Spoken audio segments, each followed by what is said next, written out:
Hello दोस्तों, good morning. स्वागत है एक बार फिर से आप सभी का एमजेटी एजुकेशन में। दोस्तों आज है 9 अगस्त। आज की वीडियो में हम लोग बात करने जा रहे हैं 9 अगस्त 2022 के मोस्ट इंपोर्टेंट करंट अफेयर के क्वेश्चंस के बारे में। पूरी वीडियो ध्यान से देखिएगा, पूरी वीडियो डिटेल में आपको समझाई गई है। अगर वीडियो पसंद आए तो वीडियो को लाइक और शेयर और चैनल को सब्सक्राइब जरूर करिएगा। चैनल पर नए आए हो बेल आइकन को जरूर प्रेस करना सब्सक्राइब करने के बाद, जिससे आने वाली वीडियोज का नोटिफिकेशन जरूर मिलता रहे। इसके अलावा इस वीडियो की पीडीएफ फाइल और डिटेल के साथ क्विज दोस्तों आपको हमारे एप्लीकेशन पर मिलेगी, तो इस एप्लीकेशन को भी डाउनलोड कर लीजिए। और हाँ दोस्तों, टेक्स्ट बुक का तेरी जीत मेरी जीत सेल चल रहा है और इसके तहत आप अगले 14 महीनों तक के टेक्स्ट बुक पास को अपना बना सकते हैं सिर्फ और सिर्फ 400 रुपए में। सिंपली आप टेक्स्ट बुक ऐप डाउनलोड करके उनका जब ईयरली सब्सक्रिप्शन पास लेंगे तो वहां पर कूपन कोड इंटर कर देंगे अगर एमजेटी, तो आपको 20% का डिस्काउंट भी मिल रहा है। इसके अलावा दोस्तों आपको 14 महीनों का सब्सक्रिप्शन मिल रहा है 12 महीनों की जगह पर। ये लिमिटेड टाइम के लिए है। टेक्स्ट बुक पास से तो आप जानते हो दोस्तों 580 प्लस एग्जाम की तैयारी कर सकते हो और बहुत सारे मॉक टेस्ट यहाँ पर अवेलेबल हैं। 13 लाख से ज्यादा स्टूडेंट्स यहाँ पर अवेलेबल हैं, तो जिनसे आपको बहुत ही अच्छे से कंपटीशन भी मिल पाएगा। 12 प्लस लैंग्वेज से इसमें आपको मॉक टेस्ट मिल जाएंगे। तो आज ही जाइए टेक्स्ट बुक ऐप डाउनलोड कीजिए और वहां से आप लोग इस मॉक टेस्ट बुक पास को जरूर परचेज कीजिए। कूपन कोड में डालना मत भूलना एमजेटी, जिससे आपको 20% का डिस्काउंट मिल जाए। चलिए अब बात करते हैं कल के दिन के क्विकली रिवीजन का, करंट अफेयर का, जिससे आप भूलो ना। जगदीप धनखड़ दोस्तों भारत के 14वें उपराष्ट्रपति बन गए हैं। साफ अंडर 20 फुटबॉल चैंपियनशिप एक बार फिर से जीत लिया है भारत ने बांग्लादेश को हरा करके जीता है। उत्तराखंड सरकार ने घोषणा करी हुई है कि उत्तराखंड राज्य के प्रत्येक जिले में एक एक संस्कृत भाषी गांव विकसित होगा। 13 जिले हैं, तो यानी सभी 13 जिलों में एक एक संस्कृत भाषी गांव विकसित करा जाएगा। और अभी अरब सागर में भारतीय नौसेना की महिला पायलट की टीम ने एक सर्विलांस मिशन को पूरा किया हुआ है और एक नया कीर्तिमान हासिल किया है। प्रवीण कुमार श्रीवास्तव और अरविंद कुमार जी दोस्तों केंद्रीय सतर्कता आयुक्त की हेल्प के लिए सतर्कता आयुक्त नियुक्त किए गए हैं। ध्यान रखिएगा, सीबीसी जो होता है वो होता है सेंट्रल विजिलेंस कमिश्नर, वो सुरेश एन पटेल नियुक्त किए गए हैं। सुरेश एन पटेल नियुक्त किए गए हैं और इनकी सहायता के लिए जो सतर्कता आयुक्त नियुक्त किए जाते हैं यानी कि विजिलेंस कमिश्नर नियुक्त किए जाते हैं, वो प्रवीण कुमार श्रीवास्तव और अरविंद कुमार नियुक्त किए गए हैं। सेबी ने दोस्तों विदेशी निवेश आकर्षित करने के लिए 15 सदस्यीय कमेटी का गठन किया है। कॉमनवेल्थ गेम में भारतीय महिला क्रिकेट टीम ने सिल्वर मेडल जीत लिया है। कॉमनवेल्थ गेम में टोटल भारत को 22 गोल्ड मिल चुके हैं। अमेरिका ने अल कायदा प्रमुख ऐमान अल जवाहिरी को मारने के लिए हेलफायर R9X मिसाइल का यूज किया है। और वहीं Rupal Chaudhary under 20 world athletic championship में 2 पदक जीतने वाली पहली भारतीय बन गए हैं। इन्होंने सिल्वर और ब्रॉन्ज जीता है। अभी हाल ही में चाइना ने ताइवान के पास अब तक का अपना सबसे बड़ा सैन्य अभ्यास शुरू कर दिया है। ये तो टॉप 10 करंट अफेयर के क्वेश्चंस थे कल के दिन की वीडियो से, जिनका आपने क्विकली रिवीजन कर लिया है। अब रिवीजन कर लिए हो, थोड़ा सा माहौल में आ गए हो, शुरू करते हैं आज का करंट अफेयर। तो पहला क्वेश्चन आपसे है, राष्ट्रीय भाला फेंक दिवस कब मनाया जाता है? आपको जरूर पता होना चाहिए दोस्तों। पिछली साल 2021 में 7 अगस्त 2021 को ही भारत के एथलेटिक स्टार नीरज चोपड़ा ने दोस्तों गोल्ड जीता था और ये एथलेटिक में पहला गोल्ड था। जेवलिन थ्रो में इन्होंने गोल्ड जीता था ओलंपिक में, और तब से ही प्राइम मिनिस्टर नरेंद्र मोदी जी ने घोषणा कर दी थी कि अब से 7 अगस्त को प्रत्येक वर्ष मनाया जाएगा राष्ट्रीय भाला फेंक दिवस, नेशनल जेवलिन डे। तो नीरज चोपड़ा ने दोस्तों पिछली बार गोल्ड जीता था और क्योंकि ये एथलेटिक का पूरे भारत के इतिहास का पहला गोल्ड था। एथलेटिक्स में अभी तक भारत ने कोई गोल्ड नहीं जीता था, लेकिन नीरज चोपड़ा ने गोल्ड जीता दिया। तो इसको देखते हुए ये 7 अगस्त को जो है सेलिब्रेट करने के लिए घोषणा करी गई। तो ये अब से प्रत्येक वर्ष एथलेटिक फेडरेशन ऑफ इंडिया के द्वारा सेलिब्रेट किया जाएगा। ओके, 2021 से इसकी शुरुआत हुई है। वैसे एथलेटिक फेडरेशन ऑफ इंडिया की बात करें 2018 में स्थापित हुआ था, नई दिल्ली में हेडक्वार्टर है और अध्यक्ष हैं आदिल जे सुमरेवाला। अच्छा, एक चीज और नीरज चोपड़ा से याद आया दोस्तों, नीरज चोपड़ा ने अभी हाल ही में वर्ल्ड एथलेटिक चैंपियनशिप हुआ था और उस वर्ल्ड एथलेटिक चैंपियनशिप में दोस्तों इन्होंने सिल्वर जीता और सिल्वर जीतने वाले ये बन गए पहले भारतीय। एक्चुअली में अभी तक वर्ल्ड एथलेटिक चैंपियनशिप में भारत को एक ही मेडल मिला था और वो एक मेडल किसने 2003 में जीता था भारत के लिए, वो ब्रॉन्ज मेडल था। ये आप कमेंट करके मुझे बताओगे, इस पर मैंने आपको डेडिकेटेड वीडियो भी दी हुई है। फिलहाल नीरज चोपड़ा ने सिल्वर जीत करके एक नया इतिहास रच दिया है और दूसरे मेडल जीतने वाले, मतलब कि उस वर्ल्ड एथलेटिक चैंपियनशिप में अभी तक भारत के दूसरे ही मेडल आए हैं, 2 ही मेडल आए हैं, तो ये बन गए हैं दूसरा मेडल जीतने वाले व्यक्ति। ओके, तो 2003 में किसने जीता था ब्रॉन्ज, आप बताएंगे कमेंट करके। फिलहाल आगे देखते हैं हम लोग कि अब तक कुछ महत्वपूर्ण जो दिवस आए हैं अगस्त महीने के, कौन कौन से हैं। एक तो वर्ल्ड वाइड वेब दिवस, जिसे WWW के नाम से जाना जाता है, उसके लिए 1 अगस्त को मनाया गया, और एक वर्ल्ड लंग कैंसर डे मनाया गया, दोनों ही इंपॉर्टेंट है। हिरोशिमा दिवस आप जानते हो दोस्तों क्यों मनाया जाता है। हिरोशिमा जापान का शहर है और हिरोशिमा और नागासाकी पर दोस्तों परमाणु हमला हुआ था अमेरिका के द्वारा, और आज 9 अगस्त है और 9 अगस्त को नागासाकी पर हुआ था, 6 अगस्त को हिरोशिमा पर हुआ था। क्लियर है, आगे बढ़ते हैं। अगला क्वेश्चन है, भारत के 75वें शतरंज ग्रैंड मास्टर कौन बने। बहुत ही इंपॉर्टेंट क्वेश्चन है। देखिए एक इंटरेस्टिंग है, मतलब समझ लो कोइंसिडेंस है एक प्रकार से, क्योंकि ग्रैंड मास्टर कितने होंगे, कौन बनेगा, ये तो अपने हाथ में नहीं था। बाकी चीजें तो हम लोग आजादी के 75वें वर्ष के महोत्सव को सेलिब्रेट करने के लिए सब कुछ 75 लॉन्च कर रहे हैं। यहाँ पर देखिए एक इंटरेस्टिंग फैक्ट आया है, आजादी के 75वें वर्ष में मतलब हम लोग 75 ग्रैंड मास्टर पा गए। ठीक है, तो 75वें ग्रैंड मास्टर कौन बन गए हैं, वी प्रणव। ठीक है, तो ये एक कोइंसिडेंस ही है कि मतलब 75वीं वर्षगांठ पर आजादी के हमें 75 ग्रैंड मास्टर भी मिल चुके हैं अभी तक। ओके, तो यहाँ पर देखिए ये 27वें ग्रैंड मास्टर हैं केवल तमिलनाडु से। तमिलनाडु राज्य ने 27 ग्रैंड मास्टर दिए हैं। एक्चुअली में देखो जो ग्रैंड मास्टर होता है ना, वो एक रैंक होती है। ऐसा नहीं है कि ग्रैंड मास्टर के लिए कोई टूर्नामेंट होता होगा, नहीं। ग्रैंड मास्टर एक रैंक होती है, मतलब कि अगर आप 2500 पॉइंट इकट्ठा कर लेते हो ओवरऑल कैरियर में, आप जीतते जीतते चेस का मैच टूर्नामेंट जीतते जीतते आप 2500 पॉइंट अगर अपना स्टोर कर लेते हो, स्कोर कर लेते हो, तब आपको ग्रैंड मास्टर की उपाधि दे दी जाती है। क्लियर है ना, समझ में आ गया। तो ये क्वेश्चन अगर हो सकता है थोड़ा सा लेवल हाई करे एग्जामिनर, तो फिर ये पूछा जा सकता है। 2500 पॉइंट याद रखना है आपको। तो ये भारत के 75वें शतरंज के ग्रैंड मास्टर हैं। कुछ हम लोग बुलेट पॉइंट जान लेते हैं। जैसे भारत के पहले ग्रैंड मास्टर की बात करी जाएगी तो आप विश्वनाथन आनंद को बताएंगे, ये भी तमिलनाडु से ही हैं। अगर भारत के सबसे कम उम्र के अगर ग्रैंड मास्टर की बात की जाएगी तो डी गुकेश हैं, ये भी भारत के हैं और तमिलनाडु राज्य से हैं। आर प्रज्ञानंदा, जिन्होंने अभी हाल ही में दोस्तों मैग्नस कार्लसन को हरा दिया था 2 बार वो भी, ठीक है, तो ये भी तमिलनाडु राज्य से ही है। तमिलनाडु राज्य दोस्तों 27 ग्रैंड मास्टर दे चुका है अभी तक। फिलहाल वी प्रणव 75वें शतरंज के ग्रैंड मास्टर होंगे। अगला, हाल ही में केंद्र सरकार ने कैबिनेट सचिव राजीव गौबा को कितने महीने का विस्तार दिया।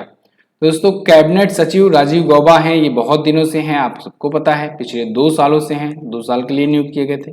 लेकिन अभी इनका जो टाइम पीरियड है, इनका जो काम है वो 1 साल के लिए और बढ़ा दिया गया है। अब 1 साल ऑप्शन नहीं दिख रहा है, मंथ दिख रहा है, चलो 12 महीने में 1 साल होते हैं।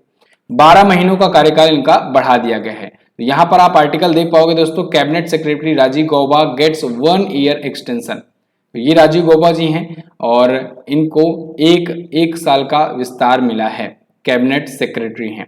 ओके, तो 30 अगस्त 2022 को समाप्त होना था, लेकिन अब 1 साल और रहेंगे। ये 4 साल तक IMF में भारत को रिप्रेजेंट कर चुके हैं। ओके, अगला क्वेश्चन है, हाल ही में किसने इंडिया की उड़ान नामक परियोजना शुरू करी। तो दोस्तों अभी हाल ही में गूगल ने शुरू की हुई है इंडिया की उड़ान नामक योजना। इंडिया की उड़ान बेसिकली जो इंडिया की इस बार 75वीं वर्षगांठ है, आज़ादी का 75वें जो आज़ादी का अमृत महोत्सव मनाया जा रहा है, उसी को सेलिब्रेट करते हुए एक प्रकार से इसने भी एक डूडल लॉन्च करके इंडिया की उड़ान नाम का जो है एक नया प्रोग्राम शुरू किया हुआ है, इंडिया की उड़ान।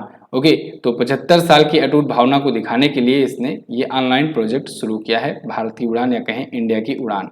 ओके, गूगल के बारे में अगर हम लोग बात करेंगे तो 1998 में इसकी स्थापना हुई थी। हेडक्वार्टर कैलिफोर्निया में है, CEO हैं सुंदर पिचाई।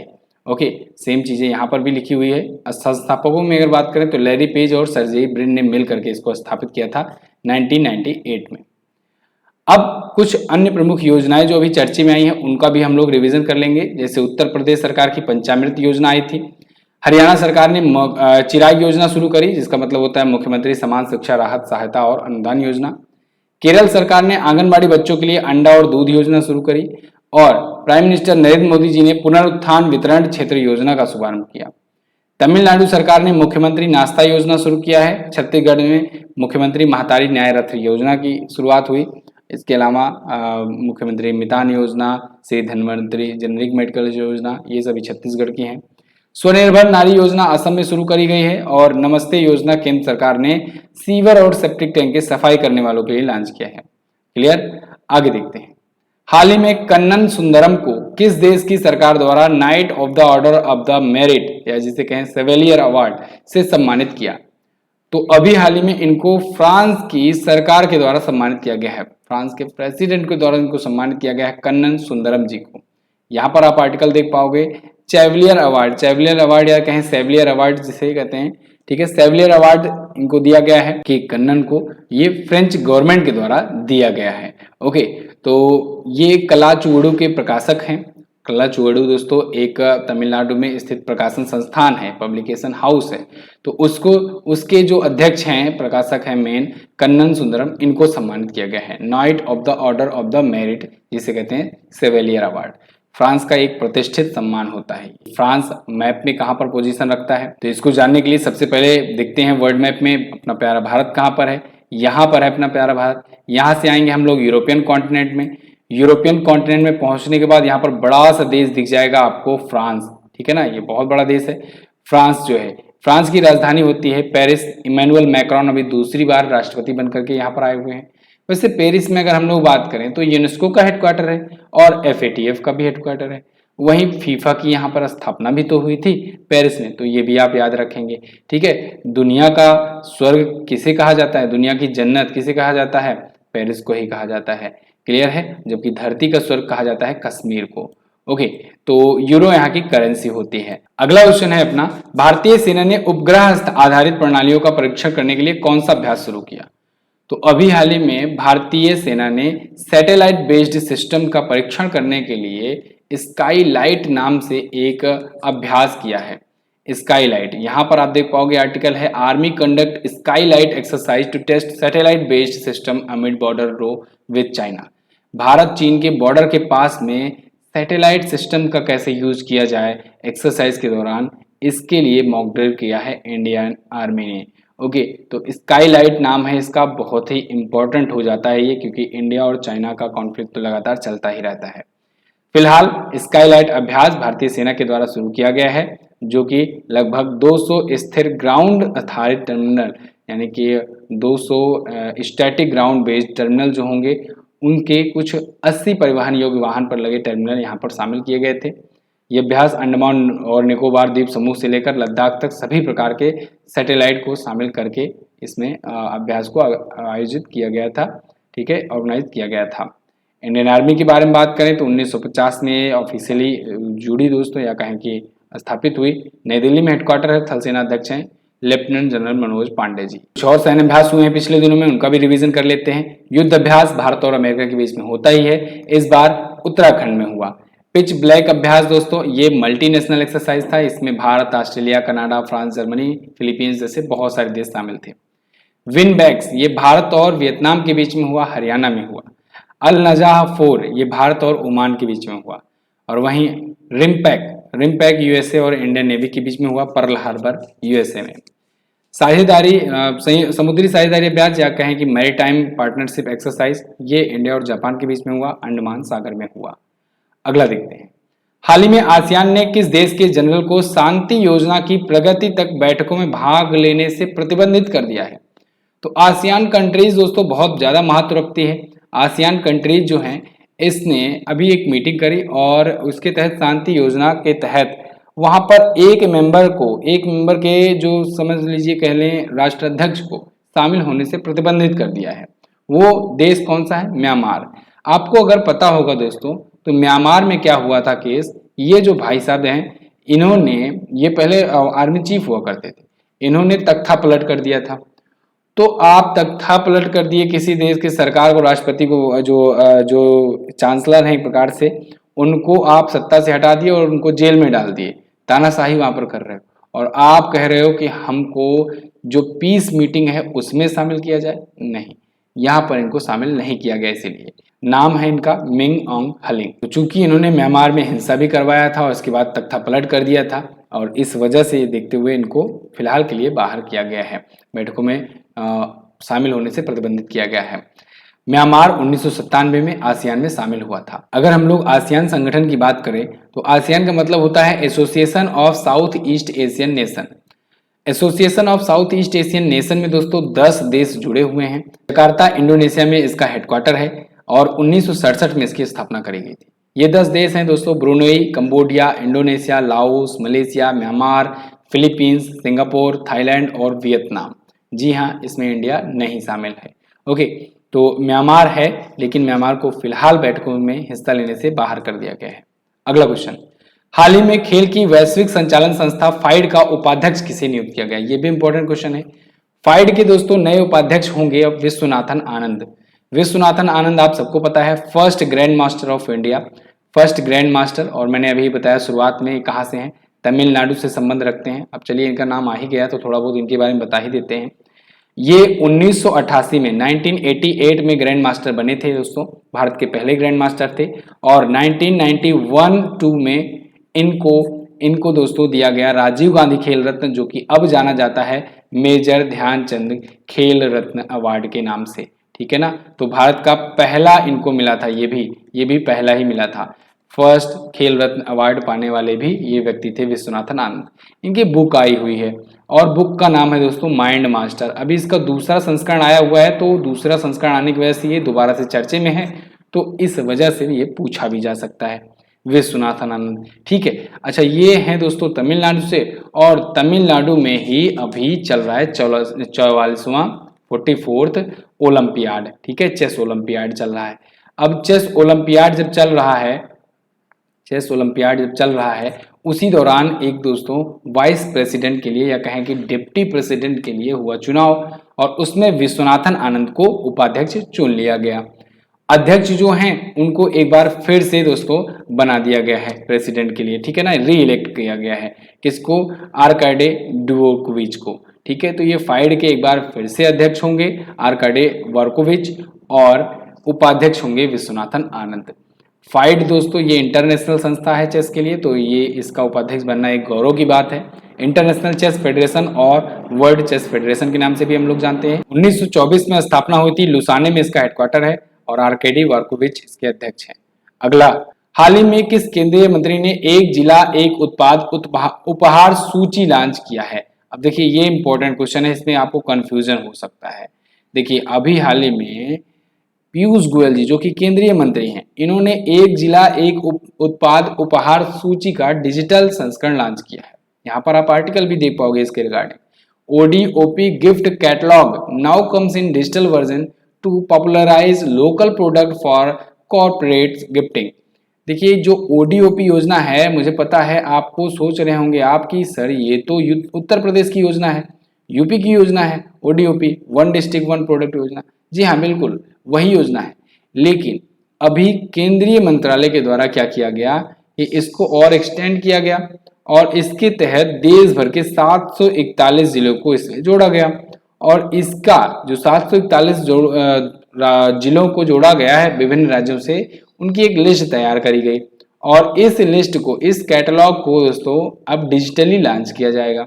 डिजिटली मतलब समझ रहे हो, फिजिकल कॉपी के रूप में नहीं। जैसे आप ई बुक पढ़ते हो हमारी, ठीक है ना, ई बुक पढ़ते हो हमारे, तो ई बुक क्या है? ये किताब का ही डिजिटल संस्करण होता है।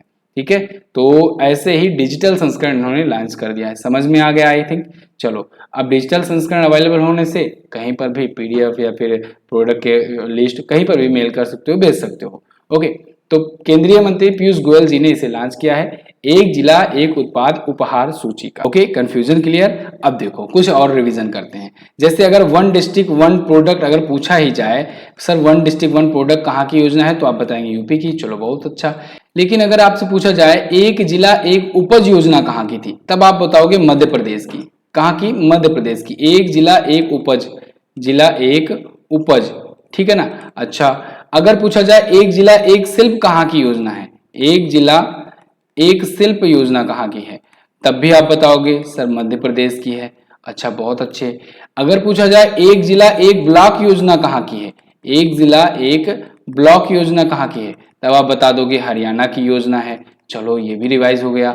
अगर आपसे पूछा जाए वन स्कूल वन आईएएस किसकी योजना है, वन स्कूल वन आईएएस किसकी योजना है, तो आप बताओगे सर केरल की योजना है, और केरल के जो गवर्नर हैं उन्होंने इसे लॉन्च किया था, आरिफ मोहम्मद खान जी ने। क्लियर है? तो मिलते जुलते आप याद रखेंगे योजनाओं को। आगे, इसरो का कौन सा रॉकेट मिशन फेल हो गया? तो दोस्तों इसरो ने अभी हाल ही में एक रॉकेट लॉन्च किया और बहुत सारी उम्मीदें थी इससे, SSLV-D1। तो SSLV-D1 लॉन्च किया गया, लेकिन ये लास्ट टाइम पर जाकर के हल्का सा भटक गया और भटक करके ये दूसरे ऑर्बिट में जाकर सैटेलाइट को छोड़ दिया। जहां पर सैटेलाइट को छोड़ना था उस ऑर्बिट में नहीं छोड़ पाया। स्मॉल सैटेलाइट लॉन्च व्हीकल था दोस्तों, और इसके लिए इसरो ने डिक्लेयर कर दिया है अब कि SSLV मिशन जो है, मैडन मिशन यानी कि पहला मिशन जो था ये फेल हो गया है। ओके, अगर ये हो जाता तो एक तो हम लोग आज़ादी के 75वें महोत्सव को सेलिब्रेट करने के लिए एक इसमें आज़ादी सेट भी लॉन्च किए थे, तो वो भी एक प्रकार से होता। लेकिन एक तो EOS सैटेलाइट था ही, अर्थ ऑब्जर्वेशनल सैटेलाइट, लेकिन फिलहाल के लिए फेल हो गया। अच्छा, अब आप सोच रहे हो ये SSLV-D1 रॉकेट मिशन है क्या? इसको समझ लो, रटने वाली कोई ज़रूरत नहीं है। अब समझो, ये स्मॉल सैटेलाइट लॉन्च व्हीकल था, एक ऐसा व्हीकल जो छोटा होता। आप समझो जैसे कि मान लो आपके पास है बस होता है, बस जाती आती है, तो बस में जब सवारी भरेगी तब ले जाएगी। तो जब सवारी भरेगी तो वहां पर थोड़ा सा टाइम लगेगा, ठीक है, टाइम लगेगा उसको प्रिपेयर होने में, जाने के लिए, क्योंकि पूरा भरेगी तभी जाएगी। लेकिन आप कहो कि चलो उतना हम इंतजार नहीं करते हैं, हम एक ऑटो कर लेते हैं। ऑटो कर लेंगे तो ऑटो में 3-4 सीटें होंगी और तुरंत भर जाएगी, जैसे भरेगी तैसे वो भी चलेगी। तो ऑटो हो जाता है कि उससे आप लोग, एक तो सस्ता पड़ गया, ठीक है, और जल्दी निकल जाओगे, छोटा ही पड़ेगा, जल्दी तैयार हो जाएगा। बस में भरने में टाइम लगेगी। सेम ऐसे ही होता था दोस्तों PSLV के साथ, और अब SSLV अगर आ गया होता, मतलब सक्सेसफुल हो गया तो यही होता। PSLV को दोस्तों तैयार होने में 2 से 3 महीने लग जाते थे, इसको लॉन्च करने के लिए, प्रिपेयर करने में। जबकि SSLV जो है ये अगर बन गया होता तो 48 से 72 घंटों में ही ये तैयार हो जाता, और अपना ही नहीं बल्कि दूसरे देशों का भी सैटेलाइट लॉन्च कर देता। तो कॉमर्शियली जब ये सैटेलाइट लॉन्च करता, यानी दूसरे देशों की सैटेलाइट लॉन्च करता, बाद में चार्ज करता, तो इसरो की इकोनॉमी इससे बूस्ट होती, और स्पेस एक्स हुआ, नासा हुआ, इन सब की तरह ये भी थोड़ा सा रेवेन्यू जनरेट कर पाता, और क्या करता फिर इसके बाद इसरो अपने मिशन में उसको लगाता और इसरो और ज़्यादा ग्रो करता। ठीक है, आई होप आपको ये आसान भाषा में समझ में आ गया होगा एग्जाम्पल से। तो यही था SSLV-D1 रॉकेट, फिलहाल के लिए लेकिन फेल हुआ है, कोई बात नहीं। फेल PSLV भी हुआ था जब 1991-92 में लॉन्च किया गया था, ठीक है। तो लेकिन आज देखो PSLV क्या क्या करता है, दुनिया भर के सैटेलाइट को लॉन्च करता है। तो कभी भी पहली सीढ़ी आखिरी सीढ़ी तो होती नहीं है। तो फिलहाल हम लोग इसरो की इस मिशन की कामना करेंगे कि जल्द ही से लॉन्च किया जाए। इसरो ने अब तक सैटेलाइट लॉन्चिंग से अगर बात करें तो 27.9 करोड़ US डॉलर कमा लिए हैं। अभी त्रिपुरा में स्पेस ऑन व्हील लॉन्च किया था इसने, और कॉफी बोर्ड ने जलवायु प्रतिरोधी किस्मों के लिए इसरो के साथ समझौता किया हुआ है। क्लियर? इसरो के बारे में अगर बात कर लें तो बेंगलुरु में इसका हेडक्वार्टर है। 15 अगस्त 1969 को स्थापना हुई थी। डॉक्टर सोमनाथ जी इसके अध्यक्ष हैं। ओके, तो ये तो थे दोस्तों हमारे आज के दिन के टॉप 10 करंट अफेयर के क्वेश्चंस। आई होप आपको वीडियो पसंद आई होगी, इन्फॉर्मेटिव लगी होगी। अगर वीडियो पसंद आई है तो वीडियो को लाइक कर देंगे आप, और शेयर कर देंगे अपने साथियों के साथ, जिससे उनको भी पता लगे और अच्छे कंटेंट वो भी पा जाएं। अच्छा कंटेंट अगर शेयर करोगे तो और भी आपको बेनिफिट्स मिलेगा। फिलहाल हम लोग बात करेंगे दोस्तों फेस्टिवल ऑफर की। 70% ऑफ मिल रहा है, डिस्काउंट मिल रहा है। ऐसा मौका दोस्तों दोबारा नहीं आएगा। आप आज़ादी कूपन कोड यूज करके इस आज़ादी के 75वें महोत्सव पर अपने आप को तैयारियों से स्टूडेंट लाइफ से आज़ादी दिला सकते हैं। आप अपने आप को एक स्वतंत्र कर सकते हैं, एक स्वतंत्र एक व्यक्ति घोषित कर सकते हैं, एक जॉब पा करके, गवर्नमेंट जॉब पा करके। लास्ट डे के क्वेश्चंस की बात करेंगे अगर, तो UNFAO की स्थापना 1945 में हुई थी 16 अक्टूबर को। किस नेशनल पार्क का नाम बदल करके रामगंगा नेशनल पार्क किया गया? तो जिम कॉर्बेट नेशनल पार्क का नाम बदला गया। इन दोनों क्वेश्चंस के बारे में जो टॉप 10 व्यक्ति हैं जिन्होंने डिटेल के साथ आंसर किया है बहुत ही शानदार तरीके से, वे टॉप 10 कमेंटेटर्स की लिस्ट ही मैं आपको यहाँ पर शो करा देता हूँ। उनमें है उषा साहू, राधेश्याम कुशवाहा, RS वालिया, स्वर्णेश्वर कुमार, रविशंकर, प्रवीण त्रिपाठी, संतु कुमार, नेहा गुप्ता, रविकांत कुमार और निखिल मद्देसिया। ये टॉप 10 हैं जिन्होंने डिटेल के साथ और सबसे पहले आंसर किया। आप भी अपना नाम इसमें लिस्ट में ऐड करा सकते हो। डेली इसमें कुछ नए नए नाम देखने को मिलते हैं, ये बड़ा अच्छा लगता है। आप लोग भी डिटेल के साथ लिख करके कर सकते हो। आपको क्या करना है, इन दोनों क्वेश्चंस का आंसर करना है डिटेल में। डूरंड कप का संबंध किस खेल से है? मैंने आपको फुटबॉल से संबंधित ट्रॉफियों की एक ट्रिक भी बताई हुई थी। अगर आपको याद है तो वो ट्रिक बता दो यहाँ पर। अगर नहीं याद है तो आप सर्च करना फुटबॉल ट्रिक एमजेटी एजुकेशन। क्या लिखोगे? Football trick MJT education. और वो ट्रिक याद कर लोगे तो फुटबॉल से रिलेटेड जो भी ट्रॉफियां हैं मात्र 5 मिनट में आपका सब तैयार हो जाएगा। बताइए निम्न में से किसकी नियुक्ति राष्ट्रपति द्वारा नहीं की जाती है? सीवीसी की, केंद्रीय विद्यालय के वाइस चांसलर की, राजकीय विश्वविद्यालयों के वाइस चांसलर की, या हाई कोर्ट के मुख्य न्यायाधीशों की? तो आपको ये भी बताना है कमेंट करके। चलिए, तो ये दोनों क्वेश्चंस के बारे में दोस्तों आपको जो पता होगा डिटेल में जरूर आंसर करने का प्रयास करना। और जो भी आपको नई वीडियोस चाहिए उसके लिए भी आप कमेंट बॉक्स में बता सकते हो। इसकी क्विज और पीडीएफ आपको मिलेगी एमजेटी ऐप पर। गूगल प्ले स्टोर से आप जाकर के एमजेटी ऐप डाउनलोड कर सकते हैं। वीडियो कोर्सेज भी आपको हमारे यहीं पर मिलने वाले हैं, तो आप यहाँ से वीडियो कोर्स भी ले सकते हैं। चलिए, बहुत बहुत धन्यवाद दोस्तों वीडियो को एंड तक देखने के लिए। मिलेंगे अगली वीडियो में, तब तक के लिए नमस्कार, जय हिंद, वंदे मातरम।